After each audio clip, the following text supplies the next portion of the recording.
Hi, this is my second Leadership Periscope. I'm going to cover the topic of servant leadership very broadly and very quickly today, which does it nowhere close to any justice. But I wanted to speak about the philosophy and just do a little high-level overview. For those of you who always heard the term or read books and wonder how it comes to life, I had the pleasure to work at TELUS Mobility a long time ago in my career before Maple Leaf Sports and Entertainment. I oversaw their stores in southwestern Ontario and Manitoba. And I worked for two amazing ladies by the name of Jackie Fu and Lisa Larder. And, it was a game changer on how I managed and led people for me there.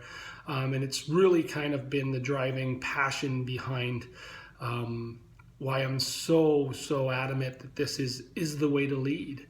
And there's many successful ways to lead, but for me, it's the one that aligns the best with, I believe, makes it right for everybody involved. And the term that caught me was support person. And Jackie and Lisa referred to themselves that way. And it was actually, in the organizational structure, identified that way. Your boss wasn't your boss, they were your support person. And I thought, okay, that's nice. It's warm, it's huggy, and really they're your boss and they're going to drive you on the numbers and the KPIs at the end of the day. But you can call me your support person if you want. But wow, to see it come to life. And again, it didn't mean, and sorry, I should stop. Part of the reason I'm doing this is I'm going to share this on Twitter. I'm speaking on servant leadership tomorrow at the Guelph Chamber of Commerce, Friday, November 20th at 7 a.m. If you go to their website and want to get a ticket, I'm sure there's still one or two available. I actually don't know. But the reason I'm sharing that is as I am doing a big presentation on this tomorrow, about 50-minute speaking session with some Q&A. So getting back to the actual concept and support person, well, Jackie and Lisa really made that come to life for me and really lit a fire for me, because prior to that, and even since that, I'm still getting better at it, but that's not what it was about for me.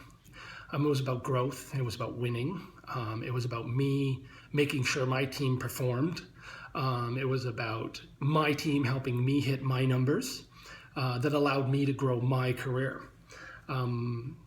And on the surface, I was probably, I still believe, a good boss to work for, and my team enjoyed it. But, the sincerity around winning together and more importantly, winning second after your team wins first and grows and develops, really started to come from life for me after watching Lisa and Jackie. And then I carried it into future organizations at Maple Leaf Sports and Entertainment, the Printing House Canada, and now Fusion Homes. And so the reason it really struck me was, again, it wasn't just a title and a term, servant leadership. It came to life, and what I wanted to share in this video were things like, training and development, quarterly personal development strategies. Hey, Mark, not only do we want to help you repeat the behaviors you're really good at, we want to close the gap on where you need to improve, and we're going to send you to this, and we're going to observe you do that, and we're going to coach you on this weekly. And we're going to get you to read this book, and we're going to do this internal training to help with that skill. And then there was also a piece of, what do you want to do with your life, and what do you want to accomplish? And let's talk about work, but let's talk about how that ties into the rest of your life, and where you're at now. Is it getting your buying your first condo? Is it getting married? Is it having kids? And why is work so important in that bigger picture? And it helps align my passion to where I want to go in life. And then they put very structural pieces in place to help me get there. And then when I continued to move through to other organizations, I took that and started to add some layers. When I went to Maple Leaf Sports and Entertainment, one of the things I take the greatest pride in is, one, I had an amazing team. I've been pretty lucky along the way to have some fantastic people to work with that make this easy to do and play my part. And I don't underestimate that.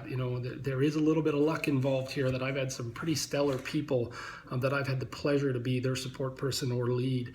But when I was at MLSE, I took the theory I learned at TELUS, and with the connection meetings and the one-on-one and the personal development strategies, I really started to add more tools and mentoring and shadowing, and my purpose was to help individuals get prepared for the next stage in their career and their life before the opportunity presented itself. And if you can anchor yourself there as a person who truly believes in servant leadership and helping people succeed, whether that's, hey, just being good. I had a personal development strategy and I assumed everyone was like me. This is why life is a continuous learning lesson. I believe what resonated with me at TELUS would resonate with everybody at MLSE. And it didn't. I had a financial person.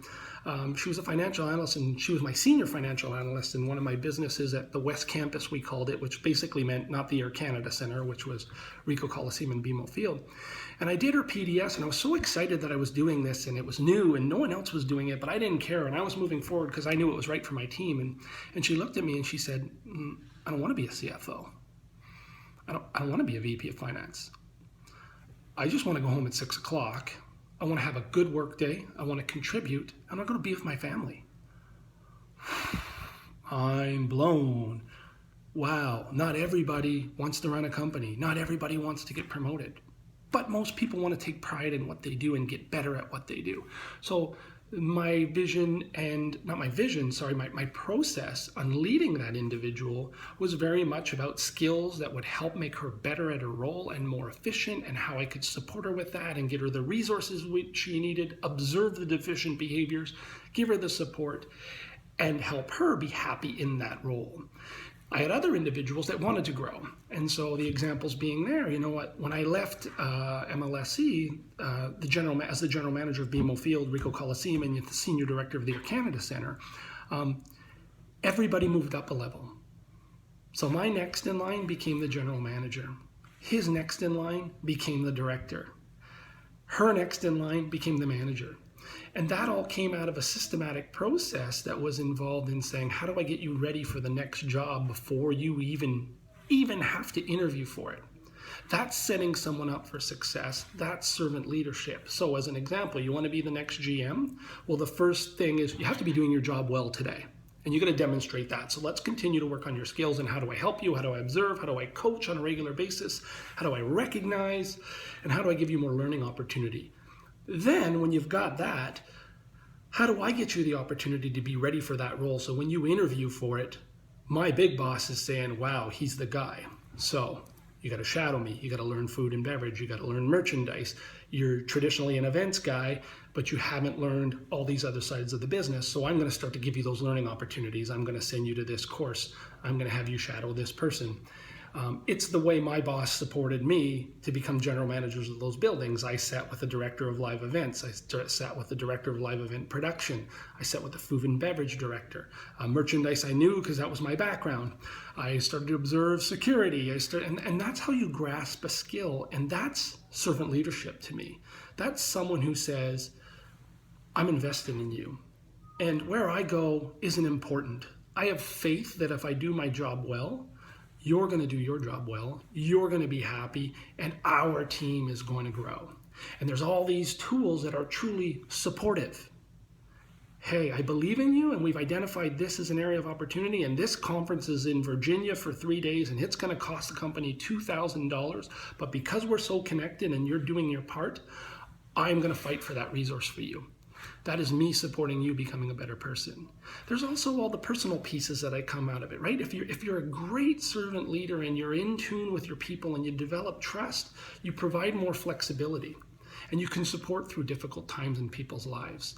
Imagine if someone's a top performer, they're hitting all their, again, and sometimes what gets lost is people think this is la-di-da candy land and I don't believe in measurables and it doesn't matter how the company does. There's a purpose behind this. We have to be successful. But why can't we be happy and all be individually successful as the team wins? Why can't that be our desire? So you got to have KPIs. The financials are the financials. It's great to do servant leadership, but if your company's bankrupt, you got nowhere to do servant leadership at. Doesn't work. So you got to do all those things together. And the reason I got off track there is because I can already hear the detractors saying, yeah, but what if you're not hitting your numbers? You have to hit your numbers. Do you believe you can do it the right way and play a bigger purpose?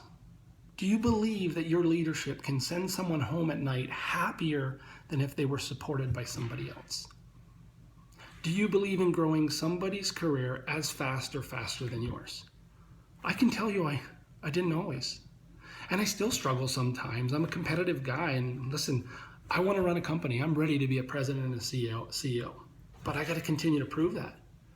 And that is about me, and that is about my family, and that is about what I want to achieve in life. But I found through time that I'm able to understand and have faith that if I can do that with others first, that will take care of itself. Now, that's a big leap of faith, and it's even harder when you work for people or with people who don't believe in it, because now you got to stay passionate and true to what you believe in, but you got to do it with detractors and naysayers, and you may have to become a change agent. And in one organization I tried to create it, and after 5 years I gave up. And that's being aligned back to my personal values, and these things happen. But it's at my core, and I believe it's made people successful. So the conversation tomorrow at the Chamber of Commerce is on servant leadership. I tried to give you a 10-minute overview here on my second Periscope. I swore in my first Periscope, and I apologize to everybody who listened to it. I was getting a little bit passionate, but I did not want to edit or delete the Periscope. It is who I am, and I made that mistake. And I can assure you in a boardroom, you'd never hear that out of me. And as I'm coaching you, you'd only hear it in a positive context. But sometimes when I get passionate, I show it, and I don't believe there's anything wrong with that. So there you go. If you are going to the Chamber of Commerce tomorrow in Guelph, I look forward to meeting you. I'm a new Guelphite. I moved here in September. I've been working at Fusion Homes for 3 years now, and just love everything about this city. It has been a great move. I have 4 kids, fantastic wife, and we have absolutely loved Guelph. And I can't wait to meet the rest of the people in the business community. Have a great day, everybody. Hope to see you tomorrow, and if not, hope you enjoyed this Periscope.